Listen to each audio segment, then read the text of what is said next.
Hello, hello. We are live. Cheers, cheers to my caffeine, which is Coke Zero for the morning. There we go.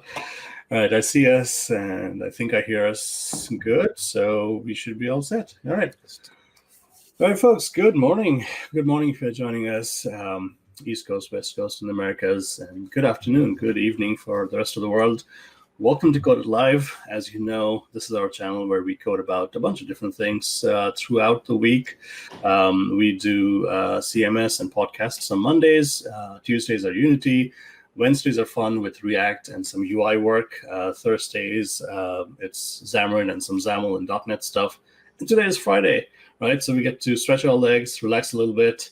The lights and this. I still have my green screen up. This is not my home. I don't play the piano. I'm like as unartistic as one can get. But it's Friday, so we get to hang out with friends in our community and just have a good time. Talk to folks. That's a big part of what we have been missing since we're living through a global pandemic. So welcome to Friday. Welcome to CodeItLive again. My name is Sam Basu. I am a dev advocate here at Progress Software. And with me, I have my very, very good friend, Chris DeMars. So, Chris, welcome and introduce yourself, please. Thanks for having me, Sam. I appreciate it. Yeah, my name is Chris DeMars, and I am a developer advocate at Quicken Loans. So, very cool.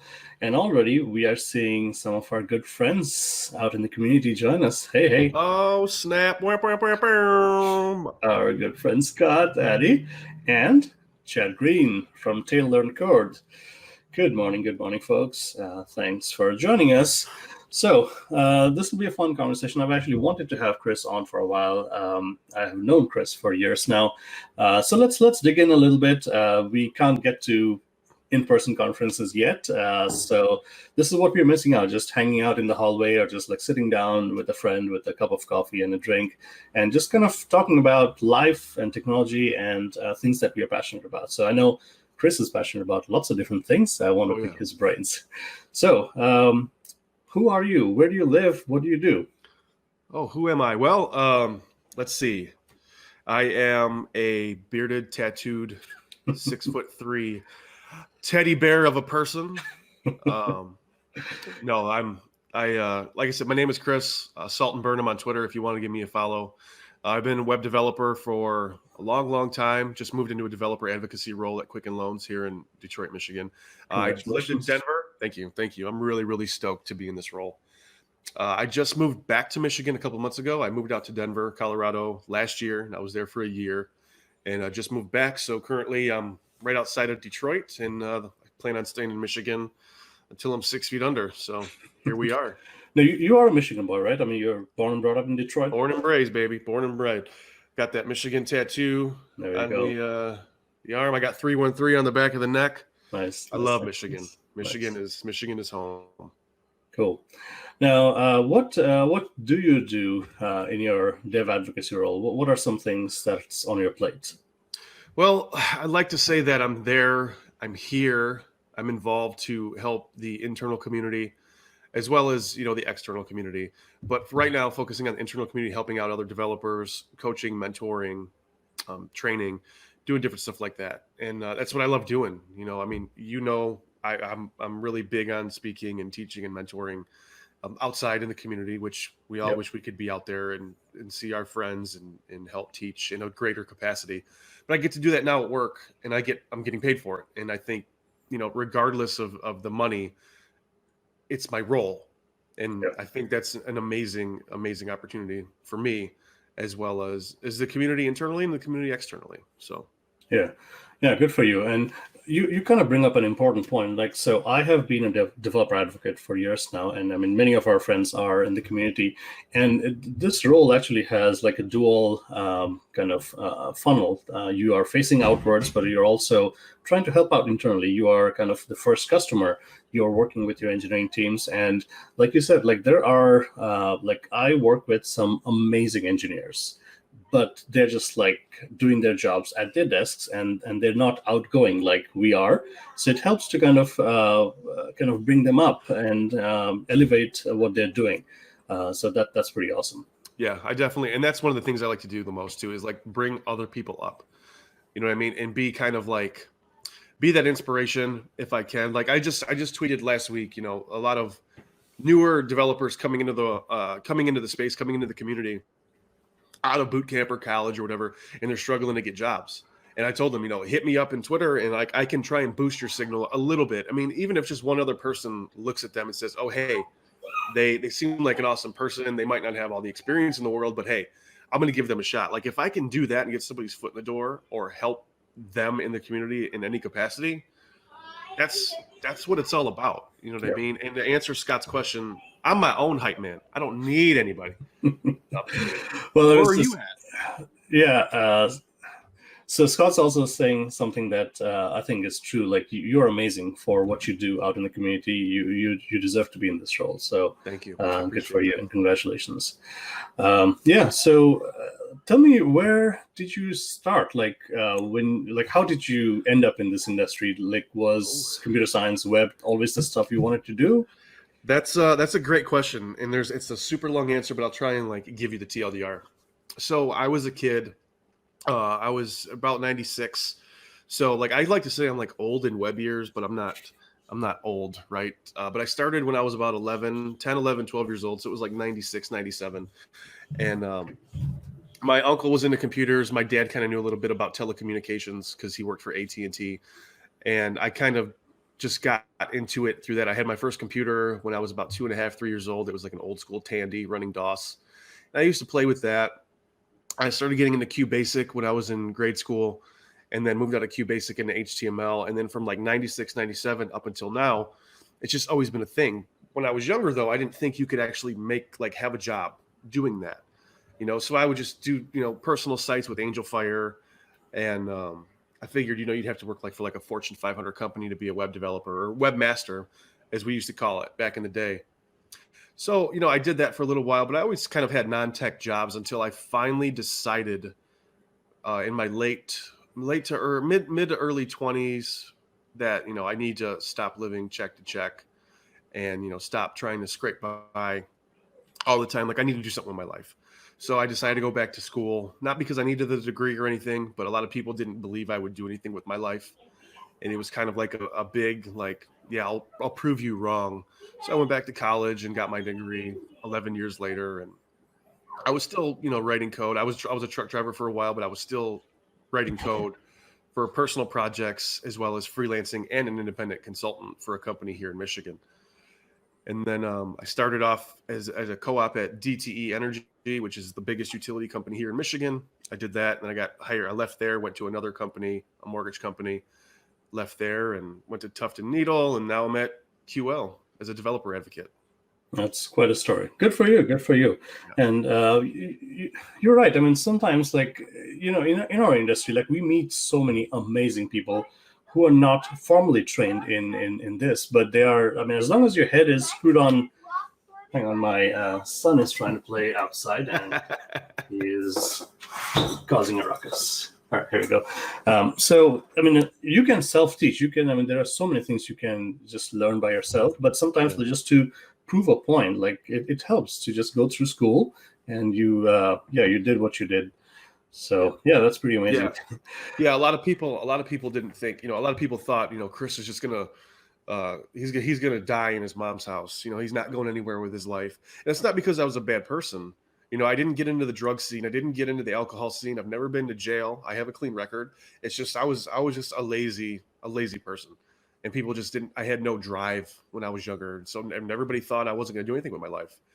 And it just got to a point where I was like, you know what? It's time to be an adult and make things happen.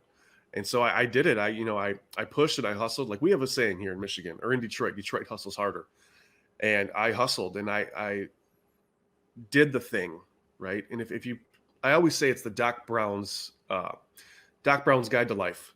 If you put your mind to it, you can accomplish anything. So yeah, that's true. Yeah, good for you. And I mean, Detroit is a classic example, like where people who have never been there just have this sense of what it is, and they just don't see the hard work that people who are really wanting to make a living they push through. So Yes. yeah, good for you. And our good friend Scott is telling us when things used to be webmaster. Cold Fusion, that brings out cold chills. But yeah, I did Cold Fusion. That's funny. It was funny. Yeah. Some of our good friends are here. Hey, Matt Harrington. Good to see you. Harrington, good to see you. Mike. I see Joe is cracking a joke here. What's up, Sam and David? I I see that, Joe. I see that. Yeah. All right. So how would you describe like what you do today to like a 40-year-old if you had to? So if I had to if I had to describe what I do to a 4-year-old, I would tell them that I try and help others with their problems. Very good. Like, right? I mean, that like really essentially the core of what I'm doing is helping others with their problems. So I could be like, hey, like your favorite fireman or firewoman or fire person. I'm doing what they're doing, but just in a different world, different capacity. And I'm sure I'm hoping it would click, but that's probably what I would do. Yeah, I've seen I asked this question, and folks different every week. They have a different answer, and it's all great. Like telling our kids what we do and just making it easy for them to digest. Like through video games, I make stuff happen on the computer. I help out people. Yeah, all good. Yep. And yeah, this is David Pine that we are talking to folks here. David Pine 6. Where is DFP right now? He's gonna kill me. All right. Yeah. So what's the no okay let's talk about not just your job, because like the things that you're really passionate about, and that's accessibility. And I think you are one of the most like the biggest advocate and proponent of doing accessibility and doing it right. So thank you for driving all of us forward. How did you get started in this? So that's a great question. I love, and that's one I love answering. So when I started on the web, accessibility really wasn't a thing. I started off reading books, and they didn't talk much about accessibility, in the mid 90s. Like making accessible tables, yeah, that's one thing. Alt attributes on your images is another, but the progression of it wasn't there yet. And a few years ago, I was watching some YouTube videos from some conferences. I think one of the JS conferences talks, and I was watching my friend Marcy Sutton. She is a really, really big name in the accessibility community. She's the one that got me into it. And she started talking about, building accessible applications, and started talking about people with disabilities and how we're hindering them from using our experiences, and how the web is for everybody, not just you and not just me. And it just, the light bulb clicked. And I was like, wow, this is really powerful. And then I did more research into it, and I noticed there wasn't a whole big community, speaking about it at that time. Now, this was about 6 years ago. So that's what really kind of pushed me into getting started in the accessibility space, because I did feel like, hey, I'm a person who can elevate others, and I have a loud voice, and I hope people listen, and I can just talk about it. And then I kind of relate it back to my mom too. My mom, she's a baby boomer, and she has 4 of the 5 different types of disabilities that I talk about in my conference talks, or when I write, or when I'm talking to others. And if I can build an amazing accessible user experience for her at the end of the day, I've done my job as a developer on the web, right? Because the web is for everybody. Yeah. So it's keeping that in mind, and being cognizant of that, because we can build stuff all day long that we think is cool. That's how I used to do it back in the day. Like I'd build things that were completely inaccessible by today's standard, but it was for me. I didn't care. You can't have that mindset nowadays. Yeah. And accessibility has come such a long way. In a way, it actually makes like business sense. You're opening up your audience. You're making your stuff reachable by so many more people. And I was actually thinking about this just last night, since I knew I was going to talk to you. Like this stuff that we're doing right now, if somebody is watching a Twitch stream, Twitch actually does have some built-in closed captioning. But it's hard. Like if you have like hearing and other disabilities, you're gonna struggle following along. So I looked up a very popular OBS plugin. Actually, it's hard to do this, right? Because you can point it to like one microphone, and then every word that comes out of it, you could encode that, push it out as part of the stream that goes out, and then people on Twitch can just like turn it on and see some closed captioning. So I'm going to start doing that next week. Awesome. Just try doing that right. Now, there's some confusion, I think, in terms of like where to start, because there's just so much, right? Yeah. So we have always known about the web content accessibility, like the guidelines. What is it called? Like WCAG. WCAG, yeah. Yeah, and then the A11Y. That's a community maintained thing, right? So A11Y, what that is that's a numeronym. So all it is just a shorter version of the word accessibility. So you take the A and the Y in accessibility, so the beginning and the end, and then you count the letters in between, and you have 11 letters. So you smash that together, you get A11Y. So you've seen this out there elsewhere for like I18N for internationalization, L10N localization, and if you're in the Kubernetes space, K8S for Kubernetes. So it's just a shortened version of the word. Right. So if I'm looking for a checklist, like, are there like formal audits that people are doing, or is the checklist good enough nowadays? Yeah. So there's a bunch of checklists out there. A lot of the web consulting companies, they'll put out checklists, but there are audit tools that you can use, and you can use them directly in your browser. So I'm a huge fan of X or X Core, which is created by DQ, not Dairy Queen. They're here in Ann Arbor, Michigan, about 45-ish hour away from where I'm at. And they've created a browser extension that you can use in Chrome and Firefox, where you can run an accessibility audit with your experiences. They also make the X-Core testing tool that you can put inside Cypress or Jest or whatever, end-to-end unit testing, integration testing that you're doing. So that's a really good tool. Tenon.io makes their own tool. There's a couple other ones that use the Wave engine. You can go to like webaim.org and run an accessibility audit. And it uses the Wave engine. You can also put the Wave extension in your browser as well, and that will run an audit. But the only thing to be careful of is when you're doing an audit, audits will only catch between, depending on who you talk to, 20 to 50% of all your accessibility errors, either on a per page basis or a full audit. The only way to get everything and make sure you cross all your bases is the manual test. And by manual testing, I mean, don't use your mouse, use a keyboard, use a screen reader, but don't use a screen reader with your monitor open. Like, close your monitor down, use the screen reader. Right. See if you can navigate that experience with the keyboard and screen reader. And once you check all those boxes, you should be good to go. But I mean, there's always going to be some things out there that might be more difficult to check. Yeah.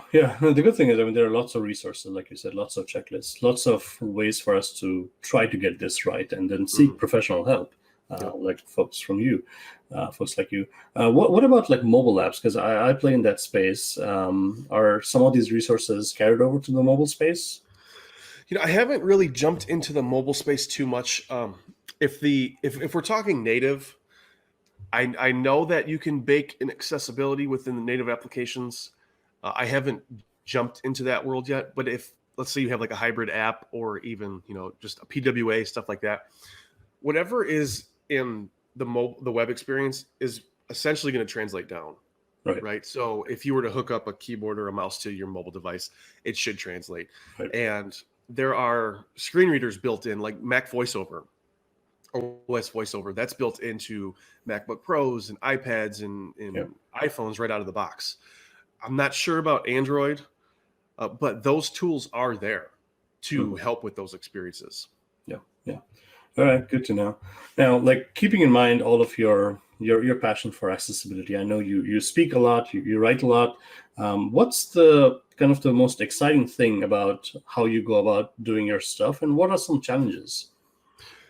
I think the most exciting thing, especially when it comes to speaking, is coming up with the topic, like coming up with a catchy title, coming up with something that even if it might have been talked about before, if I can throw a spin on it, I think that's the cool, like, exciting, creative part. The challenge is putting the slides together. And the reason I say that is because I like to handcraft all my slides. And I try to make them really flashy and make them accessible with the colors I use, but also like be very creative with how I'm building out the slides. And that takes time. And that takes a lot of time, because I'm not one that just does like a bullet list, white and black. I can't do that. I put music to my slides, or I play music videos before my slides. There's a specific talk I give on CSS where the talk is about, believing in the power of CSS and awesome things it can do. Before that talk, I play The Power of Love by Huey Lewis and the News. Nice. Right. And I play the music video, and I run around the audience, and I'm playing air guitar, and I need to get the crowd hype. So formulating a plan to do that is challenging. But then the reward is awesome because I get to be there and I get to engage with you and just make the experience welcoming and not boring. Yeah. I mean, there's just so much effort that goes in, and we get to learn from each other. And and I think Scott's seen that talk of yours, so I think I may have as well. So yeah, good stuff. And the good thing is, I mean, there's so much inspiration to be drawn from the community that we play in, and we get to learn from each other. I remember you were talking about like PowerPoint and bullets. One of the like when I was getting started, like 10 years back or so, I don't know if you know Jay Harris. Yeah, so Jay used to do a talk called "Bullets Kill People," and he was advocating against doing stuff that's boring. So yeah, it's. I mean, when somebody sits in a session at a conference, or somebody's spending an hour with you on Twitch, that's valuable time, and you have got to entertain. You have got to give them something to take back. So yeah, that's not something we take lightly. Yeah, I'm definitely not one to just stand up there with a clicker and do this all day. I'm gonna be in your face, and I'll get down in the audience and I'll sit with you and ask questions. And I remember, what was it? KCDC 2 years ago, maybe. I had a packed room, and we were talking about IE support, and I believe somebody said they supported like IE7 or IE8. And like, I literally walked off the stage and gave them a hug and the whole room fell out. They lost it. But it's the stuff like that I like to do because it shows you that I'm also a person. I'm not just this person up here talking. I'm just like you. And I want to try and make that personal connection. Absolutely. Well said. All right, let's talk more about you. What is like something really cool you have seen recently, like a cool piece of technology that you're excited to use, or something you want to talk about? Oh, so this is awesome. So I like to fish. I'm a fisherman, an angler. I'm an outdoorsy person, and I started watching this YouTube channel. This guy named Justin Royal. He's an angler down in Texas, and he's really big on these these reels that you use to go fishing, specifically bass fishing, and they're bait caster reels from Shimano, and they're called. One of them is a Shimano SLX DC, and there's another one called the Corrado DC, but the DC stands for digitally controlled. So there's a little microcomputer inside the reel itself that calculates how fast the line is coming off the spool to engage or disengage the braking system so you don't backlash. And I thought that is super cool. Now they're expensive reels, but I'm like, oh, you know what? I need to get one of these because it's just sweet. And it's got this little whine to it. When you cast it, it goes, because the computer's running and then it's slowing down or it's letting out more line. It's like 1 nanosecond for something or another. I don't know, but it's super, super sweet. So yeah, that's cool. I mean, I saw that. Just look like a regular fishing rod. Yeah, it looks just like a regular reel, a regular bait casting reel. And it's got the thumb bar and everything, and it's got a regular reel on it. But yeah, it's got a little micro controller inside that controls the line coming off the spool at a specific speed, and then engages the braking system within it. And I think that's so cool. So like, they're $190. It's worth it. So I'm going to have to scoop one for a new rod and reel combo I want to put together. But yeah, I figured that was a little cool piece of technology I could talk about. Cool. Very cool. Now, in terms of like tech gadgets, and we probably have more than the average people because that's what we deal with. But what's your most favorite tech gadget right now? Oh, I would have to say my portable monitor. Really? I have this portable monitor right here. Like USB powered? Yep, it's a USB Asus. I've seen that. Yeah, that's pretty cool. Yep, Asus 15-inch Zen screen, and I take that with me when I go on the road. So like, I have a little mobile station. I also have this too. Hopefully, it doesn't make a lot of noise, but I love this little thing. It's my little Samsung. Mic. Oh yeah. The little travel mic, and I take this with me on the road. So if I am doing any type of podcasting or Twitch, when we were able to go on the road, sure, I would take this with me, a webcam, my travel keyboards, because I also am big on mechanical keyboards. So I have this K2, Keychron K2, nice, with brown Gateron switches. This is my travel keyboard, and I'll just bring everything I can, have like a little mobile workstation. Yeah. And I think that's so sweet. But the keyboard, the the portable monitor and this little Samsung travel mic, super dope. Cool. I was thinking about this, and like especially in this time and age where everybody is working from remote, like it's hard. Like our family situations and our workspaces may have their own challenges, but technology does help you be productive and put out quality stuff in terms of content. But it's not easy because you do sometimes have to get some hardware that kind of helps you along.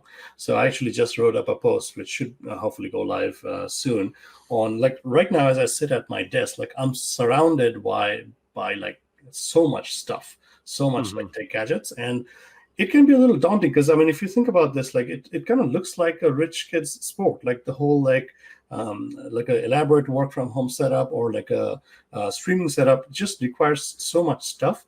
But the good news is like you don't have to get it all at the same time. Like what I see around me, like this is like 6-7 years in the making. I have slowly built up my home office to have some of the best things that I care about. But I mean, the barrier to entry is low. I mean, as we discover more and more bottlenecks, we sometimes do have to get like kind of throw hardware at the problem that fixes it. So yeah, there are things. I'm a big hardware guy. I like my stuff, and if stuff is well made, like you said, like with the fishing rod, I mean, things last. That's a good thing. I mean, it's an investment that lasts. Yeah. So yeah. All right. Now I know you're fairly busy. Well, I don't know how busy are you really, but you're good at faking it. Aren't we all trying to fake it until we make it? That's right. But what's your life outside of work and things that you are super passionate about in tech? Like, what's your work-life balance like? Well, I try and usually work. So we usually have meetings till like the end of the day, right? So I'll do that. But the cool thing about, working at a company that has a lot of trust is, you can walk away and go for a walk, or you can, chill out for a minute. So the work-life balance is really good. And I've been lucky enough and privileged enough to have a job like that for a couple of years now. But outside of work, I love horror movies. My life revolves around horror. I collect horror movie action figures and horror movies. I have a couple horror tattoos.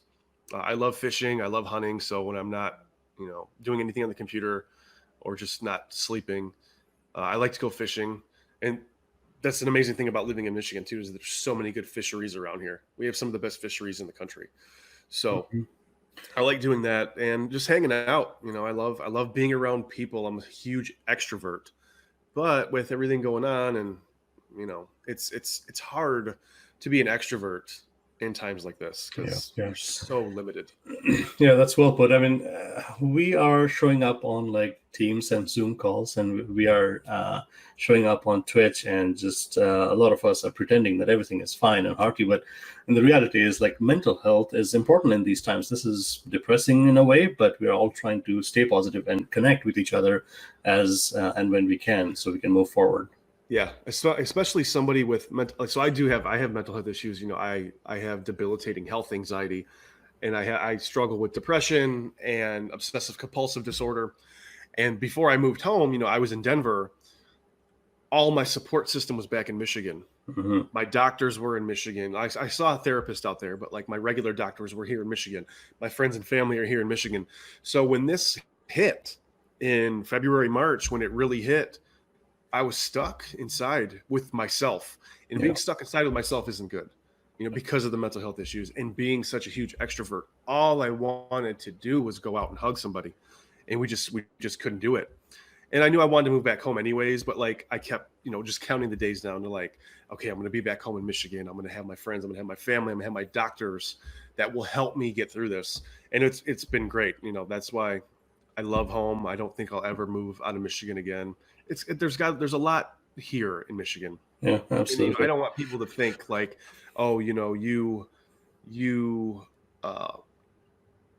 just went back to what you knew. Like, no, it's not like that. Like I did the thing. I left. Yeah, exactly. I did the thing. I said a goal of mine was to move to Denver. I did it. I'm very goal oriented. I did it. Now I'm back. What's the big deal? I have other goals now that I need to accomplish, and I feel I'm better suited and more apt to do that in Michigan opposed to outside of the state. So Yeah, yeah. Scott is commenting on our fishing, on your fishing rather. I'm not much into fishing, but maybe I should get in. It's just like something we are blessed with, like up on the northern parts of the U.S. Like we really get to see the four seasons very prominently, Yeah. and I would not give up any of the four seasons. Mm-mm. Yeah, so it's good stuff. Let's talk about food because, as you can tell, like both Chris and I enjoy our food. I think we have Oh had a yeah. few conversations about food. Oof. Do you cook? I wish I could cook. I can cook easy things. Yeah. I bought a sous vide when I was in Denver, and I There loved you go. using that. But it's in storage right now. So, but no, I if I can cook something easy, I'll cook. Yeah. I usually turn to Ed. Ed's a cook. Ed will tell me, DeMars, you got to cook this, or DeMars, you got to cook that. And I'm like, bro, I can't do that, man. Joe and Scott are having fun. Who needs enemies when you have friends like this? Oh man, that's right. It's the you, babe. Yeah. So, what's your favorite cuisine? What do you like to eat? I love pizza. Mm-hmm. I am a glutton for pizza. Especially Detroit style pizza, nonetheless. Detroit style pizza, and anybody can fight me. You can fight me if you want to. Detroit style pizza is the best pizza, hands down. If you're not eating Detroit style, you're not eating pizza. Sorry. But Detroit, I love pizza. I love Mexican food. I definitely love Mediterranean a lot, shawarma, stuff like that. Nice. And Detroit has the best shawarma too. So, all right, yeah, you got people fighting you. Pizza, obviously. All right, I see you guys. I see you out there. Oh, Mike's gonna get it. Yeah, it's all good. Whatever uplifts us, you know. I mean, when this thing first started, like my wife and I, we both love cooking. It's just, and then this is literally the only thing that we can do sometimes throughout the day that is somewhat fun. Yeah. But we are running out of steam a little bit. We'll see. And I mean, whenever you can, obviously support your local businesses. That helps out because a lot of people are hurting, and whatever we can do safely to kind of help does help. Yeah, the other food I miss a lot, and there's a lot of locations around here, but man, I could go for some butter chicken right now. Mm-hmm. Some butter chicken and some biryani, samosas, some naan. Oh, I love this good stuff. Our good friend Ivana is in the chat room, and Ivana is from Eastern Europe, Bulgaria. Sophia and I know like Chris and me were there. Yep. The whole like shawarma and all types of meats that are nicely seasoned, Greek and Bulgarian influences. It's amazing food. Yeah. So yeah, a lot of people have gone keto, and I'm not in. I still love my like rice and noodles, but good meat and good vegetables. What's wrong with that? Yeah, you can't go wrong. You can't go wrong. Sausage and potatoes. I mean, what we just engorged on that when we were in Bulgaria. Every meal was sausage and potatoes, and it was so good. Yeah. Cool. All right. Trick question. If you had $1 million right now, what would you do? If I had $1 million right now, I would pay off all my mom's medical bills. Good for you. I would give her a good chunk of money, and then I wouldn't quit. That's the one thing I wouldn't quit working. I wouldn't quit my job. Yeah, because I mean, we love what we do. So exactly, I wouldn't quit. But I definitely get a house, maybe with a little bit of land. I definitely get my bass boat that I want. Upgrade my MacBook, and just buy a bunch of clothes and hats and Vans, and make sure my shoe game was on point, and buy a bunch more Dickies and more hats and be How many hats do you have?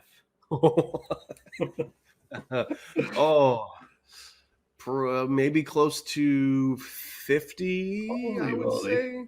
Yeah, and they're all in storage. Like I've only been rocking this one right here, but yeah, probably 50. All different types of flat bill hats, whether they're snapbacks or fitted ones.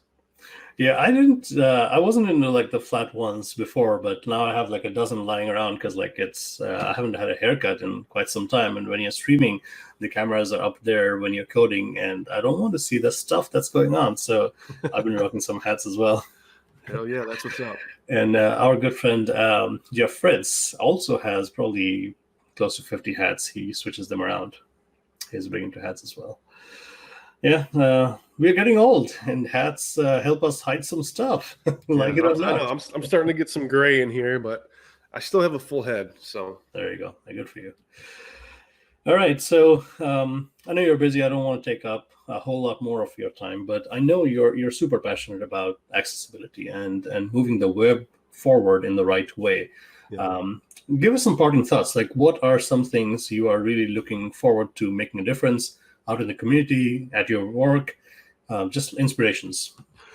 So yeah, I mean, I'm super passionate about things, and I want the web to move in the right direction. And a lot of the times, I feel like it's not moving in the right direction for specific reasons. But I always say one thing that I always say in my talks is accessibility is not a requirement. Mm-hmm. It's a must. Like, it's something that you have to care about as a worker on the web, regardless if you're the designer or you're the stakeholder. Accessibility is the ROI, and that's a quote from somebody that was wrote an article about the Domino's fiasco. It is the ROI. You have to care, and I just want to be able to make the web a better place for everybody, but in any means as I can. So I would say that, and I kind of, as far as work goes and kind of like life, there's this quote I like from Steve Jobs, and I've been kind of on the Steve Jobs quote thing for a minute. But he says, you can't connect the dots looking forward. You can only connect them looking backwards. So you have to trust that the dots will somehow connect in your future. You have to trust in something, your gut, destiny, life, karma, whatever. This approach has never let me down, and it has made all the difference in my life. And that kind of hits home, right? Because you to go forward, you have to be able to look back and see where you came from. So it kind of hits hard. So True. No, well said. Well said. And the key part of what you said just stuck with me. Like, you have to care. You have to care about what you do and moving the web and everything forward in the right way. Because we can get derailed in our everyday struggles and 1,000 frameworks, but it all comes down to, is the user having a good time using what we are building? So yeah, well said. So Chris, thank you for spending like 40 minutes with me just out of a random day out of your work. So I appreciate you, and we love you for all that you do. I'm sure the community will be standing up to say and appreciating you every day for what you do. So just keep on doing what you're doing. Thank you, Sam. I appreciate it. Thanks for having me on. This was a blast. We should do it again sometime. Absolutely. All right, folks, I think that's about it for this Friday. It's fun to just hang out and talk to folks that are passionate. So thank you, Chris, one more time. And you shall see us next week again with our normal schedule on this channel. So come and join us whenever your time permits. So until then, be productive, be positive, and try to stay happy. All right, folks, thanks and peace. Bye. See you.